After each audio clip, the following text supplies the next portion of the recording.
The sound of a flatline is a high-pitched scream that never ends. It is the sound of a soul leaving the room. Richard felt the cold steel of the defibrillator paddles in his palms. His knuckles were white. The smell of ozone and burnt skin filled the sterile air. Clear. The body on the table jolted like a marionette with its strings cut. Richard looked at the monitor. Still that flat, horizontal line. He looked at the clock. It was 3 a.m. He had been in this operating theater for 6 hours. The patient was 24 years old. She was his world. He ignored the sweat stinging his eyes.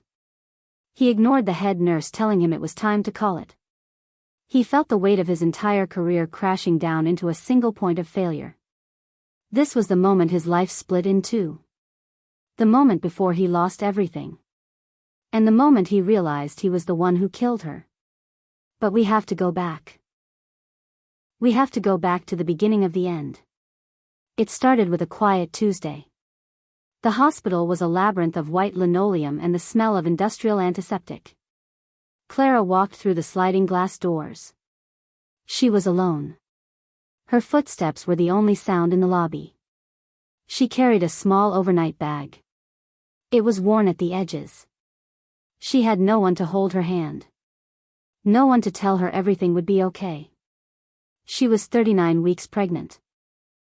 Every step felt like walking through deep water. Her lower back was a map of radiating pain. She checked in at the front desk. The receptionist did not look up. To the staff, she was just another intake form. Another set of vital signs. Another insurance policy to be processed. Clara took a seat in the waiting area. She looked at the other couples. Men were rubbing their wives' shoulders. Grandmothers were clutching knitting needles. Clara gripped her own knees. She felt the Braxton Hicks contractions tightening like a vice. She practiced her breathing. In for 4. Out for 4. She tried to ignore the hollow ache in her chest. It was the ache of a woman who had spent 9 months preparing for a life she would have to raise in silence. She had no husband. She had no family in this city. She had a studio apartment and a crib she had assembled herself with a hex key and a lot of tears. She was a ghost in a room full of people. The labor pains shifted. They became sharp. They became real. This was the transition phase. The cervical dilation was moving toward 10 centimeters. The nurse led her to a private room. The walls were a pale, sickly green. The monitor was a steady chirp. Each beep was a second of her old life ticking away. She changed into the thin cotton gown. It was itchy and smelled of bleach. She felt exposed. She felt small. Then the door opened. Dr. Richard Sterling walked in. He was the head of obstetrics. He was a man of precision. He moved with a calculated grace. He didn't look at her face first. He looked at her chart. He checked the fetal heart rate. He looked at the blood pressure readings. Richard was a man who lived in the numbers. He was a man who believed in the tangible. He believed in the efficacy of the epidural and the reliability of the ultrasound. He had spent 20 years delivering babies. He had seen every complication. He had mastered every surgical intervention. He was a machine. But as he stood at the foot of Clara's bed, something felt off. The air in the room felt heavy. It felt charged with a static electricity he couldn't explain. He looked at Clara. She was pale. Her eyes were wide with a primal fear. He had seen that fear 1,000 times. But this time, it mirrored something inside him. A dormant memory stirred. It was a flickering image of a blue nursery. It was the sound of a lullaby he hadn't hummed in 2 decades. The delivery began. It was a blur of shouting and straining. "Push," the nurses said. "Breathe," Richard commanded. The room was a hive of activity. Clara felt like she was being torn apart. She felt the pressure in her skull. She felt the heat of the lights. Richard worked with a cold, surgical efficiency. He guided the head. He cleared the airway. Then, the sound arrived.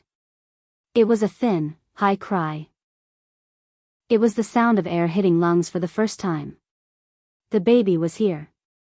A boy. 6 pounds and 4 ounces. He was perfect. He was pink and screaming. The tension in the room should have broken. The joy should have flooded in.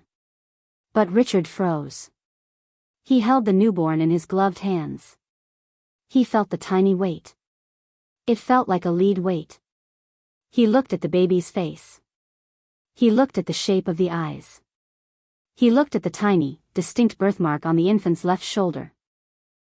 It was a small, brown speck. It was shaped like a crescent moon. Richard's breath hitched. His vision began to tunnel. The white walls of the delivery room melted away. He wasn't in the hospital anymore. He was back in a rain-slicked street. He was holding a child that didn't breathe. He was looking at that same crescent moon birthmark. The nurses stopped moving. They looked at their lead surgeon. Richard was the rock of the department. He was the man who never flinched. But now, his hands were shaking. He was staring at the child as if he were looking at a ghost. The silence stretched. It was a heavy, suffocating silence. It was the kind of silence that precedes a landslide. Clara looked up from the pillow. Her hair was matted with sweat. She saw the doctor's face. She saw the moisture in his eyes. She felt a cold shiver run down her spine. If you have ever felt a moment where time stood still and the world felt fundamentally wrong, hit the like button so I know I am not the only one who has lived through a glitch in reality. Clara reached out a trembling hand. Her voice was a cracked whisper. "What is wrong?" she asked. "Is he okay? Is something wrong with my baby?" She was terrified. She thought the doctor was seeing a defect she couldn't see. She thought her son was dying before he had even lived. Richard didn't answer immediately. He couldn't. His throat was a knot of grief and confusion. He felt like he was drowning in the middle of a dry room. He forced himself to blink. He forced the air back into his lungs. "No," he said. His voice was thick. It sounded like it belonged to someone else. "He is perfectly healthy. He is remarkable." But Richard didn't put the baby down. He held him with a desperate intensity. He looked at Clara, but he wasn't seeing a patient.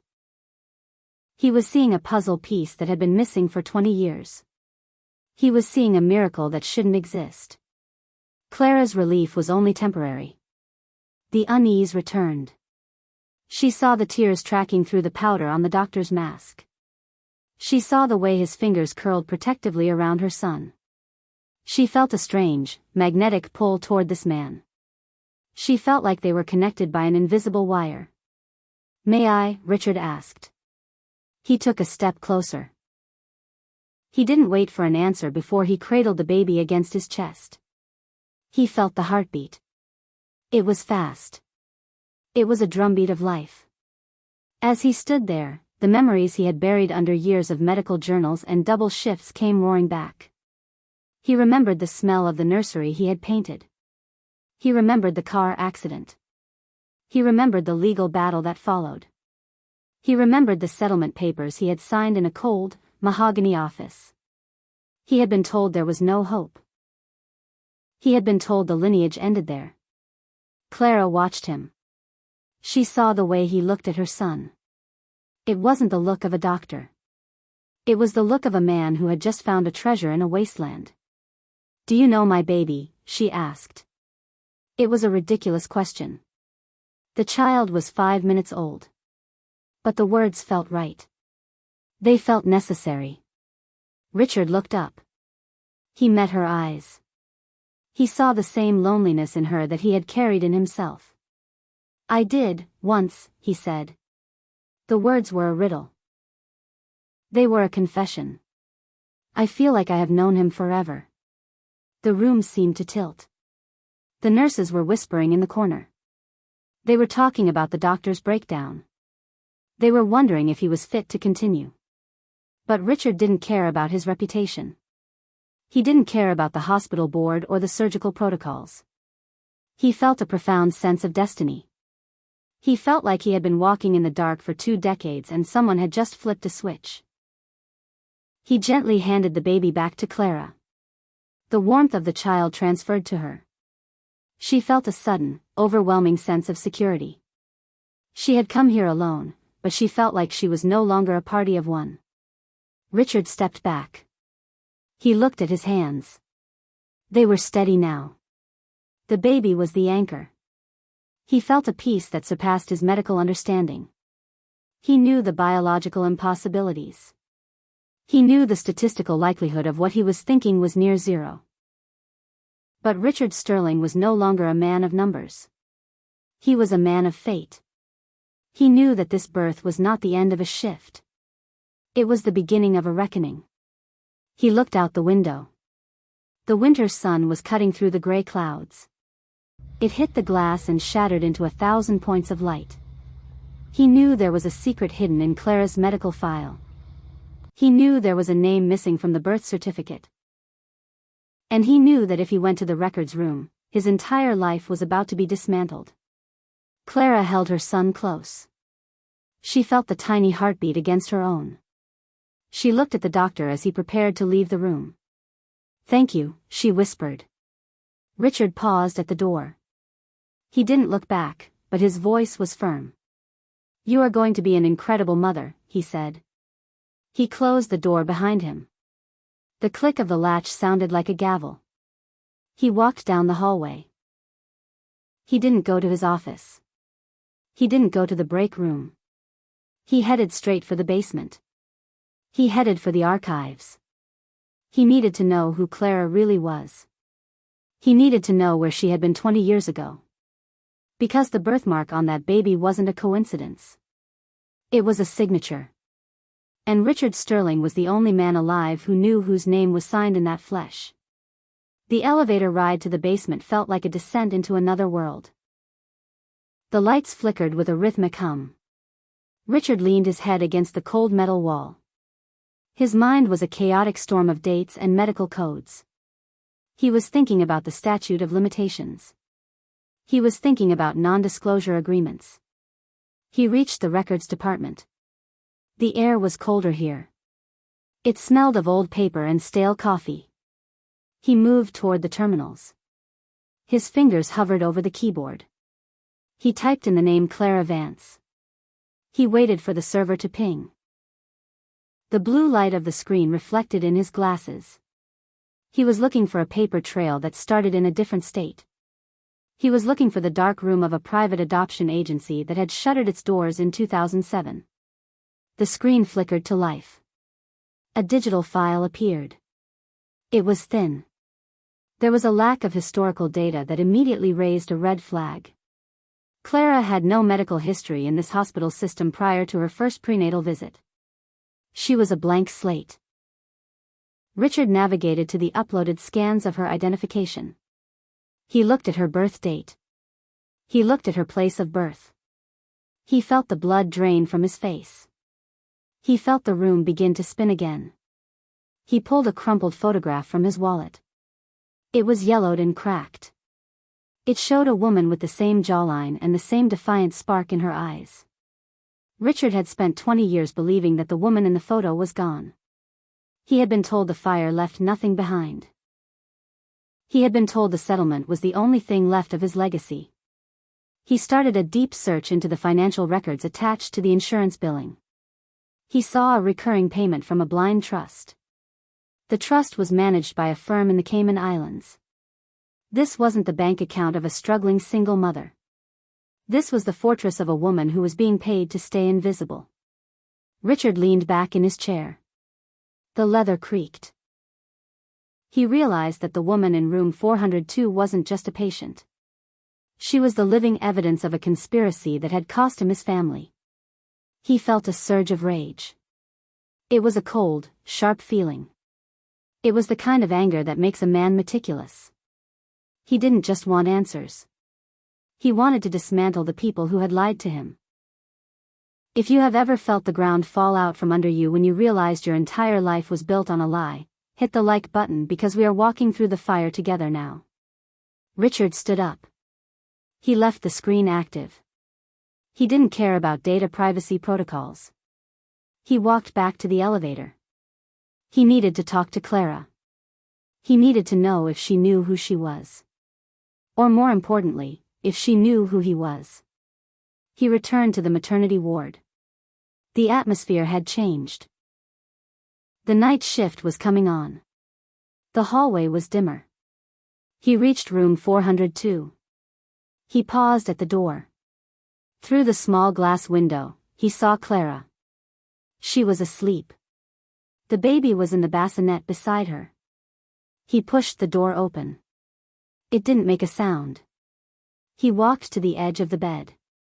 He looked at Clara's hands. They were resting on the blanket. He noticed a faint scar on her wrist. It was a jagged line. It was the kind of scar left by a high-impact collision. Richard felt a lump in his throat. He remembered the sound of twisting metal. He remembered the smell of gasoline. He reached out and touched the edge of the bassinet. The baby stirred. The child opened his eyes. They were dark and searching. Richard felt a pull so strong it was physical. This child carried his DNA. He was sure of it. The birthmark was the map, but the eyes were the mirror. Richard realized he couldn't just be her doctor anymore. He was a stakeholder in her survival. He looked at the foredrip. He checked the flow rate of the Pitocin. He checked the monitor readings for any sign of postpartum hemorrhage. He was being hypervigilant. He was looking for a threat that hadn't arrived yet. He knew how these stories ended. When people with blind trusts find out their secrets are walking around a hospital, they don't send flowers. They send cleaners. Richard felt the hair on the back of his neck stand up. He looked at the security camera in the corner of the room. A small red light was blinking. He wondered who was watching the feed. He wondered if the man who signed his settlement check was on the other end of that lens. He moved to the window and closed the blinds. He wanted to create a sanctuary. He wanted to buy time. He sat in the plastic chair in the corner of the room. He watched the rise and fall of Clara's chest. He felt like a sentry. He thought about the legal implications of what he was doing. He was a doctor who had access to patients' private records for personal reasons. He could lose his license. He could face a civil suit.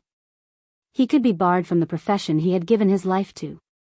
But as he looked at the baby, none of that mattered. The medical board didn't matter. The hospital bylaws didn't matter. The only thing that mattered was the boy with the crescent-moon on his shoulder. The baby began to fuss. It was a soft, rhythmic whimpering. Clara didn't wake up.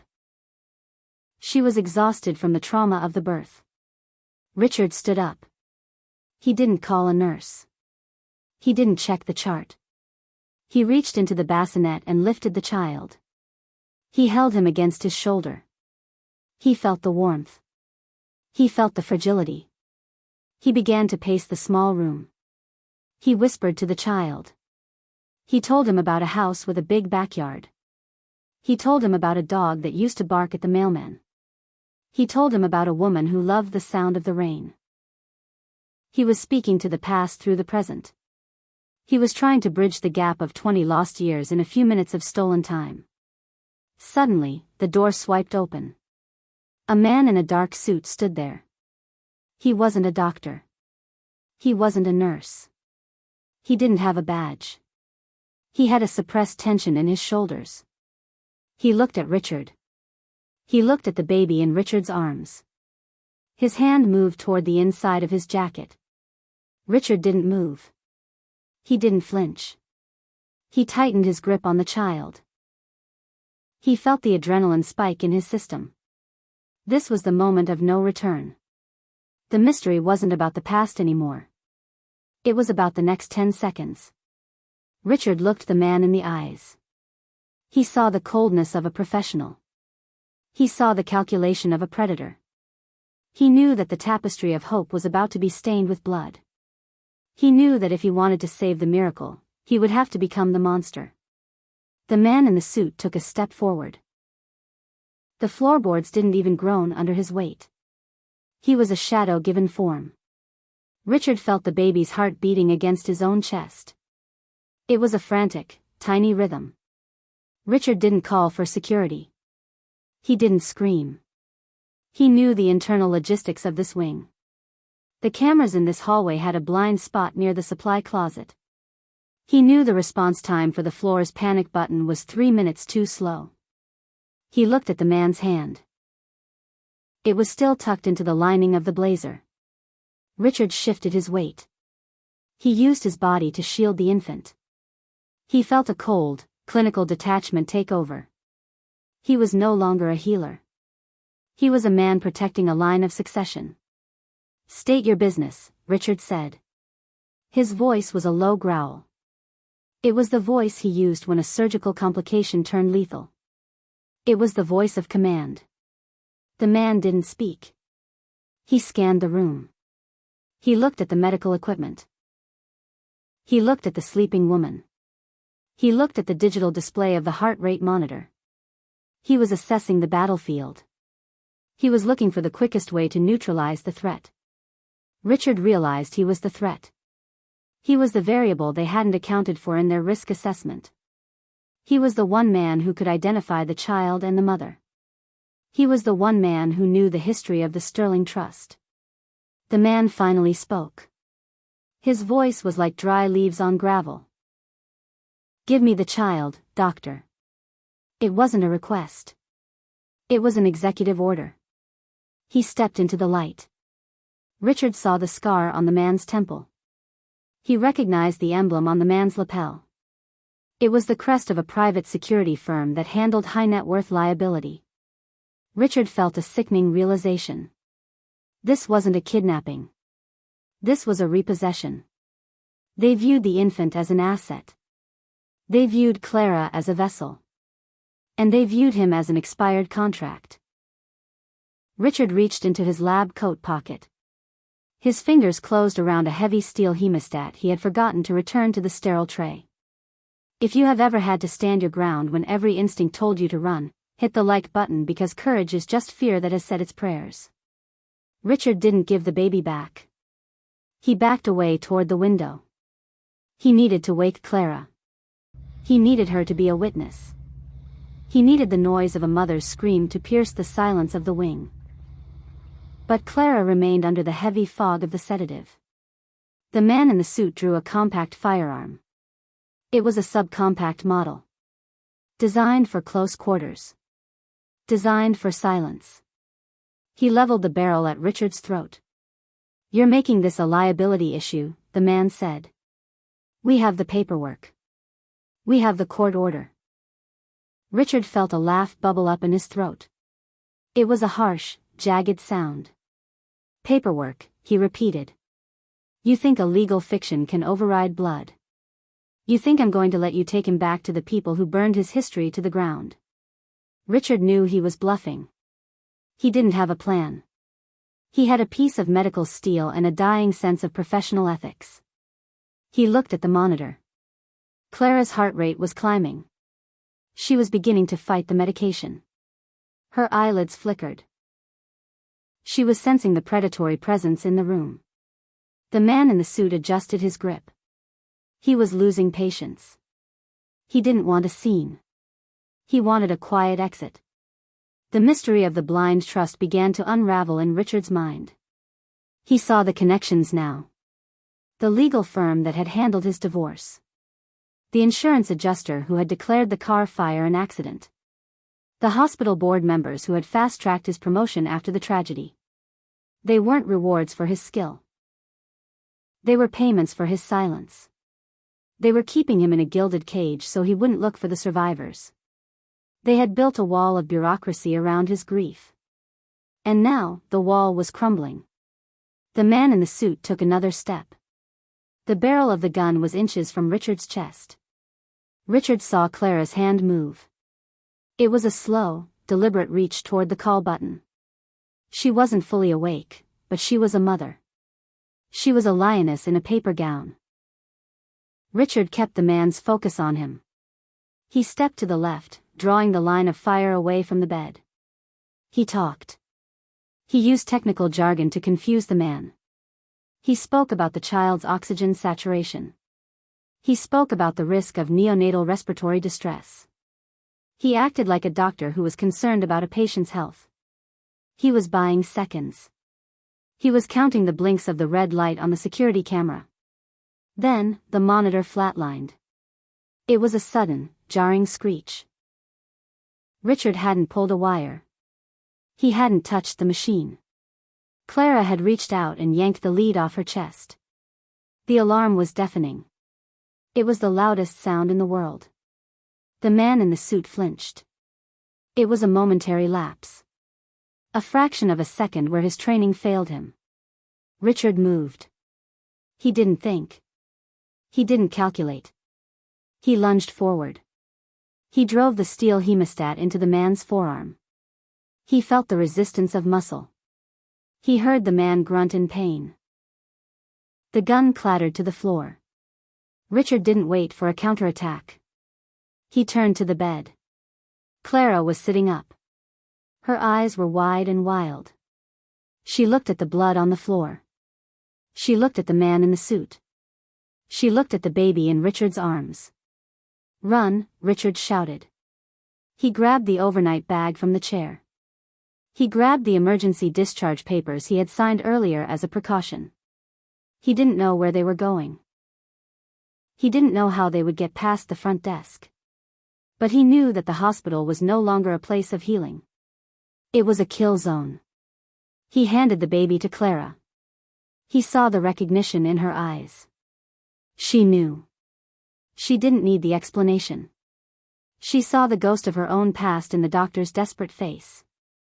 They were two broken people running toward a future that was being written in lead and adrenaline. The man in the suit was on the floor clutching his arm, but he was already reaching for the weapon with his left hand. Richard grabbed the heavy metal 4-pole and swung it with a desperate strength he didn't know he possessed. The pole connected with the man's temple with a hollow crack. The predator went limp. Richard didn't check for a pulse. He didn't have the luxury of mercy. He grabbed Clara by the arm and pulled her toward the service exit. She was stumbling. Her body was still screaming from the trauma of labor. The baby was tucked against her chest in a tight bundle of white flannel. They burst into the hallway. The alarm from the heart monitor was still wailing behind them. It was a siren calling for reinforcements. Richard knew the hospital's internal geography like the back of his hand. He didn't go for the main elevators. He didn't go for the stairs. He led her toward the laundry chute access corridor. The air was hot and thick with the scent of industrial steam. They passed a startled orderly. Richard didn't stop. He barked an order about a code blue in the north wing. The orderly turned and ran in the opposite direction. Richard felt the sweat slicking his palms. He was a man of science who was now operating on pure animal instinct. He was navigating a maze where the walls were closing in. He looked at Clara. Her face was a mask of sheer determination. She wasn't a victim anymore. She was a mother in flight. They reached the service elevator. It was a rugged freight lift used for moving medical waste and heavy machinery. Richard jammed his key card into the slot. The light turned green. The doors groaned open like a heavy tomb. They stepped inside. The descent was slow. Every vibration of the cables felt like a countdown. Richard looked at the baby. The child was silent. It was as if the infant understood the gravity of the silence required. Clara leaned against the corrugated metal wall.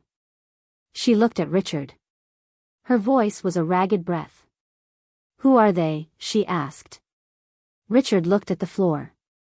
He saw the grease and the dirt. "They are the people who told me you were dead," he said. If you have ever realized that your greatest enemy was the person you trusted most to protect you, hit the like button because the betrayal is always the sharpest blade. Richard reached into his pocket and pulled out his cell phone. He saw 3 missed calls from the chief of surgery. He saw a text message from his bank. His accounts had been frozen. They were moving faster than he anticipated. They weren't just coming for the child. They were erasing Richard's existence in real time. He was being liquidated. He realized he couldn't go to his car. His car was a GPS beacon. He couldn't go to his house. His house was a trap. The elevator hit the basement level with a jarring thud. The doors slid back to reveal the loading dock. The night air was biting. It was a sharp contrast to the controlled climate of the ward. Richard saw a delivery truck idling near the bay. The driver was inside the warehouse signing a manifest. Richard didn't hesitate. He led Clara to the back of the vehicle. It was a climate-controlled van for pharmaceutical transport. He broke the plastic seal on the rear door. "Get in," he whispered. Clara climbed into the dark interior. She sat on a crate of saline bags. Richard climbed in after her and pulled the door shut just as the driver returned. The truck began to move. They were jolted as the vehicle navigated the potholes of the hospital exit. Richard sat in the dark. He could hear the hum of the refrigeration unit. He could hear the soft breathing of the baby. He felt the weight of the hemostat still in his pocket. It was covered in the blood of a man who was likely already calling in his location. Richard knew they had a window of maybe 30 minutes before the entire city became a net. He looked at Clara in the dim light filtering through the door seals. He saw the crescent-moon birthmark on the baby's shoulder. It seemed to glow in the shadows. Richard started to speak in a low voice. He told her about the fire. He told her about the day 20 years ago when his wife and newborn son were reported dead in a multi-car pileup. He told her how the insurance company had handled everything. How they had insisted on a closed casket. How they had pressured him into a massive settlement that funded his rise in the medical world. He realized now that the accident was a staged extraction. Clara wasn't just a stranger. She was the daughter of the woman he had lost. She was the legacy they had stolen to keep the sterling fortune under the control of the board. The truck turned sharply. Richard felt the change in the road surface. They were on the highway now. The mystery deepened with every mile. Why now? Why let her have the child in his hospital? He realized the oversight was a human error. The board had grown arrogant. They assumed he was broken.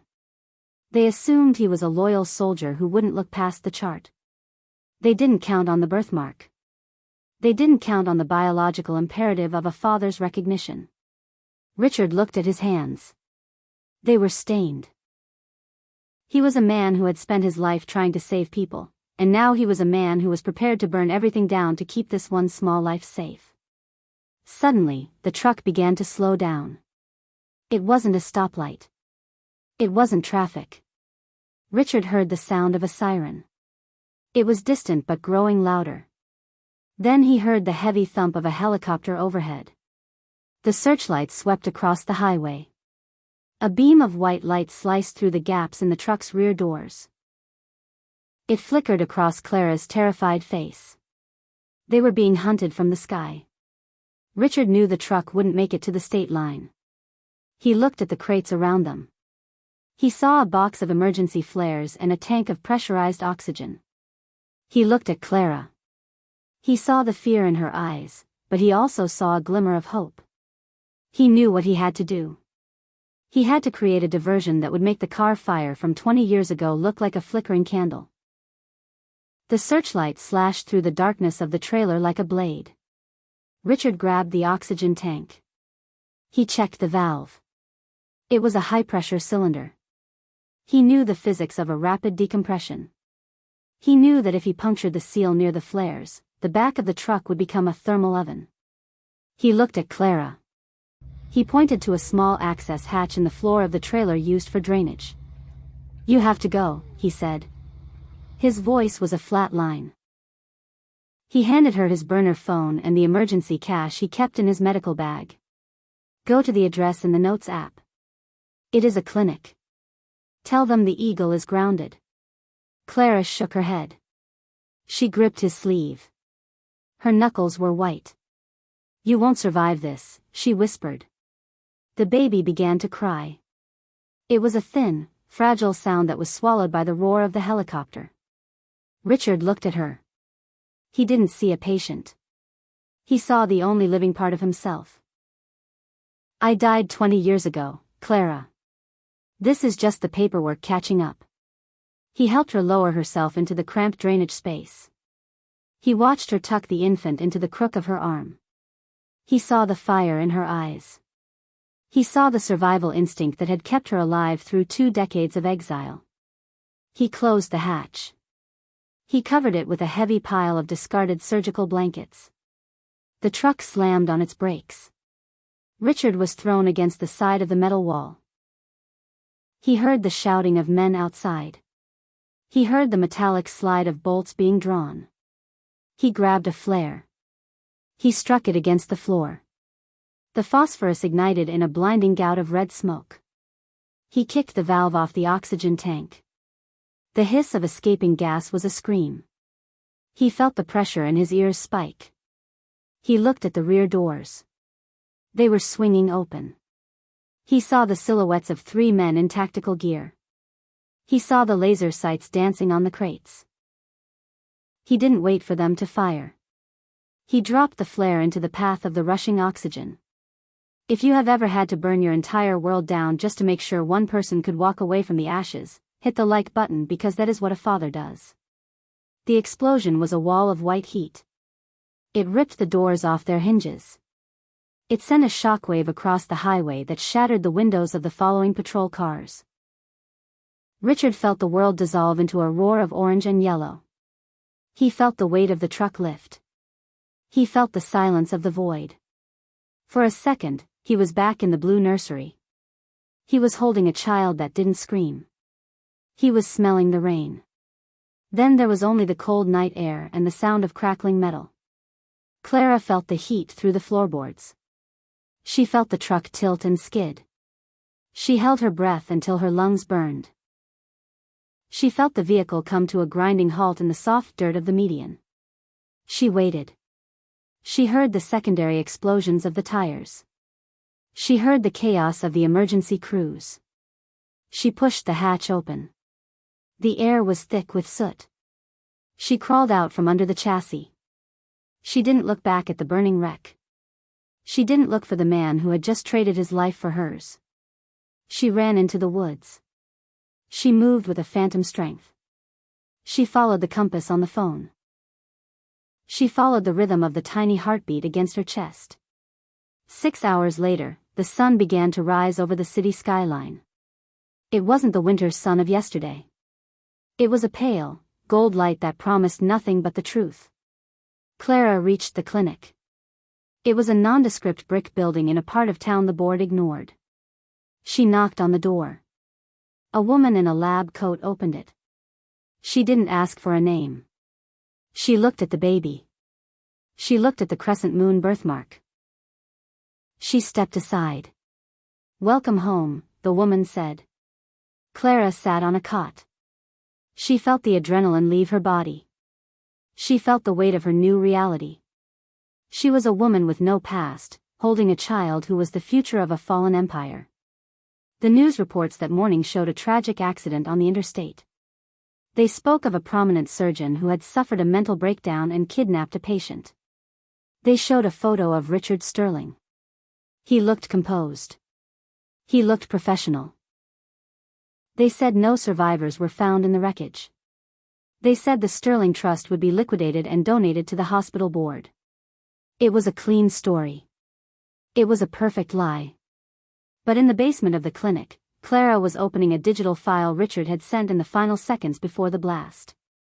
It wasn't a medical record. It was a ledger. It was a list of names. It was a map of every bribe, every payoff, and every silenced witness. Clara looked at her son. He was sleeping now. He was a miracle in a world of monsters. She looked at the phone. She looked at the red icon of the upload button. She knew that Richard hadn't just saved them. He had given her the matches. He had given her the power to finish what he started. She thought about the doctor's final words. She thought about the way he held the baby as if he were holding the sun. She realized that the tapestry wasn't finished. It was just being rewoven. She placed her thumb on the screen. She felt the weight of 20 years of silence. She felt the ghost of a father's promise. The screen flickered. The upload reached 100%. Across the city, in mahogany offices and high-rise penthouses, the lights began to flicker. The emails were arriving. The documents were being leaked. The foundation of the board was cracking. Clara stood up. She walked to the window. She saw the sun breaking through the clouds. She knew the hunt wasn't over. She knew the men in suits would come looking for the child. But she wasn't alone anymore. She was the architect of the reckoning. She was the legacy of Richard Sterling. And as the first sirens began to wail in the distance, she didn't run. She smiled. She was ready to show them exactly what happens when you try to bury the truth in a grave that was never empty.